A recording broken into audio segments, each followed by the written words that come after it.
I will be presenting on dyslipidemia. Patient FS is a 53-year-old male Pacific Islander who presents to the clinic at 10 a.m. for maintenance of dyslipidemia. Patient reports no muscle aches, muscle pain, nor joint pains. Patient FS is allergic to gum fibrosol, fish oil, shellfish, contrast dye, and niacin. Patient has been eating to what he refers to as rich food. States that eating vegetables do not satisfy his stomach. Patient has been diagnosed or suffers from the following chronic problems: hypertension, vascular disorders of the kidney, gout, cervicalgia, and major depression. Patient father is deceased. As for social history, FS is a current smoker who smokes 1 pack per day. His current stress levels are under control, and he currently walks 1 to 2 a week for about a mile since January. He eats rich foods such as steak, since he reports that eating vegetables does not satisfy his stomach. For review of symptoms, overall, patient appears alert and well-nourished with somewhat slight difficulty in hearing. As for his vitals, patient has a BP of 138/82.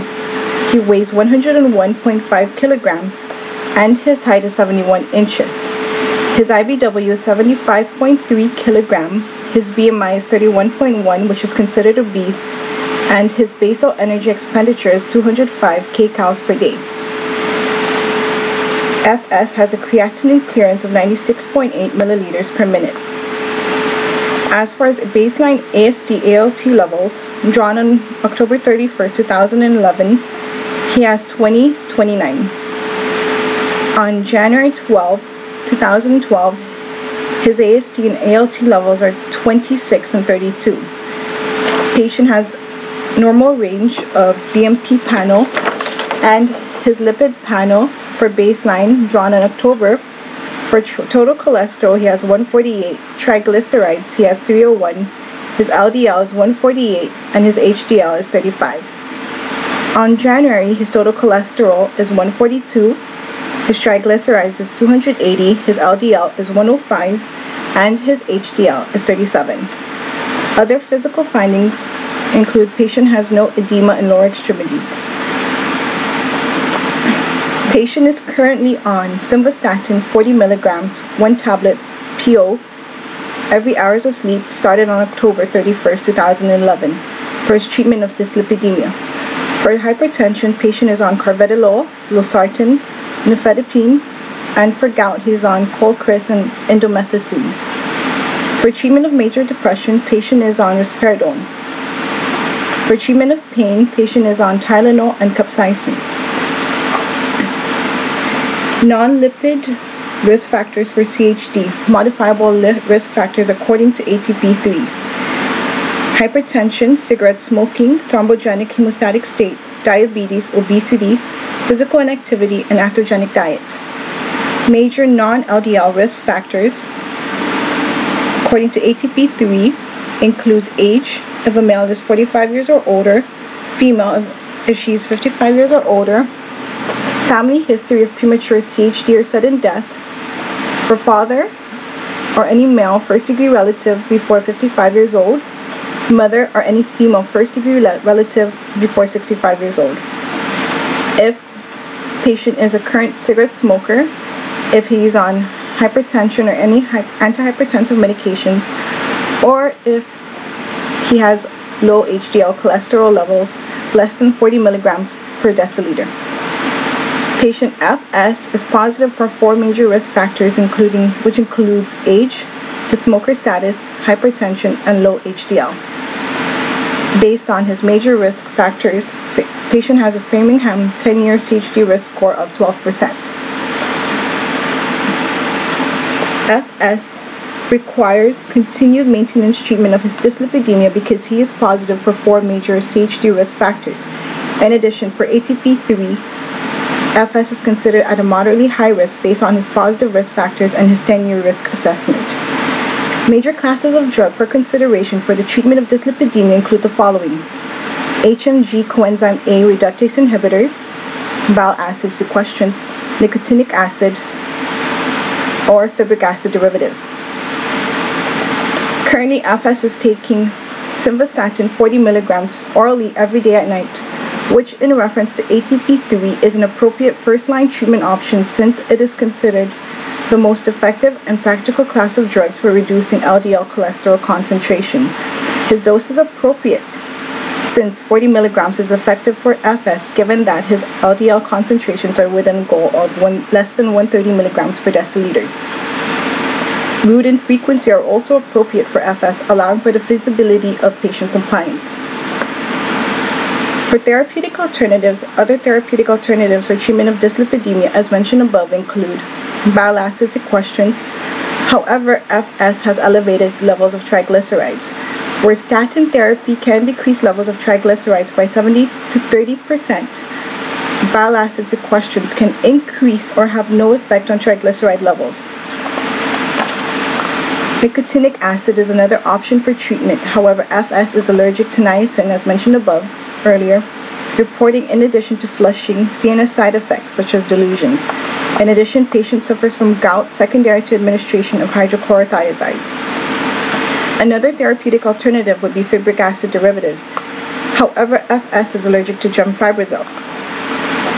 Where bile acid sequestrants may appear as an appropriate alternative option for treatment, given FS's current lipid panel, statin therapy is the most appropriate treatment taking into consideration other factors such as his triglyceride levels. For medication interactions, Colchris oral and simvastatin oral is considered potentially severe or life-threatening reaction or interaction per facts and comparison. Combination of both drugs may result in an increased potential or synergistic effect for myopathy. It is noted that patient reports blood and urine. Recommendation for drug therapy. FS should continue to take his simvastatin 40 milligrams orally every day before bedtime, since he is at his LDL goal of less than 130 milligrams per deciliter. HMG coenzyme A reductase inhibitors are known to reduce the risk for CHD and stroke with no major or unexpected adverse effects. Recommended drugs to avoid for FS include any strong 3A4 inhibitors such as antifungals, macrolide antibiotics, doxycycline, which can potentially increase simvastatin concentration. In addition, FS should avoid major 3A4 substrates, protease inhibitor, telaprevir, and these are derived from lexicon. Recommended test for FS is a CK blood test. Because of the potential interaction of Colchris and simvastatin and the risk of myopathy, I would recommend a CK test for MS. Myopathy is characterized by muscle aches, soreness, or weakness, and since FS is currently on indomethacin and Tylenol for the treatment of pain associated with gout, this could potentially mask any muscle aches or pain. In addition, FS has also reported blood in his urine, which warrants further attention. Our goal for FS is to maintain his LDL cholesterol below 130 milligrams per deciliter. As for monitoring parameters, we continue to monitor his fasting lipid panels every 6 months to a year with continued therapy on simvastatin. In addition, we would monitor his transaminase levels annually.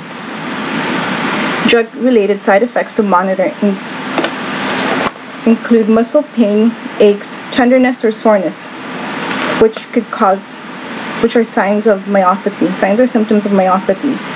We would monitor also for hepatotoxicity or any signs of liver injury, which include yellowing of the eyes, skin, right upper abdominal discomfort, or dark urine.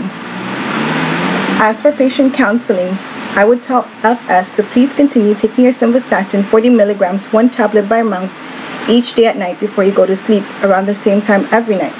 Simvastatin will help lower your bad cholesterol to help prevent future diseases. If you miss a dose, take it as soon as possible when you remember.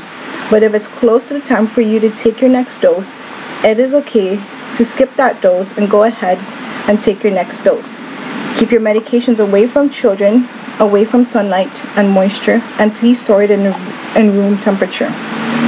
If you are experiencing any muscle pains, soreness, weakness, please contact your provider. If the white in your eye turns yellow, or if your skin turns yellow, or if you have abdominal pain or dark urine, Immediately contact your doctor because these are serious side effects probably related to the drug you're taking. If you have any questions or concern, you can call me also, and I'll be happy to answer any questions you have about your medication. FS, I would tell FS that eating rich food may satisfy your stomach, but in the long run, it is not good for your health. It may not be good for your health. Try as much as possible to have colorful fruits and vegetables in your diet because this will help increase your good cholesterol. You are doing a good job with your walking every week, and I know from time to time your joints and muscles may ache, but when you can try walking maybe 3 times a week, then 4 times a week. And if you walk for 30 minutes, try to increase the duration to 40 minutes. Your weight is considered on the heavier end, so I would recommend that you cut back on the unhealthy food you are eating and try to limit your salt intake as well. Food that tastes very good may not always be good for your health. The most important thing that I would recommend for you today is to stop smoking. Smoking affects not only your cholesterol, your hypertension, but overall, I cannot stress how bad it is for your health. FS, this handout or website, www.choosemyplate.gov, shows you what you should be eating each day. For smoking, there are many resources out there which I can direct you, but since you are here in Hawaii, Hawaii has this free tobacco program where you can call 1-800-QUIT-NOW or 1-800-784-8669. Your tobacco coach will guide you, and all you have to do is decide that it's finally time to quit and be in charge of your own health. Have a good day, FS. Thank you.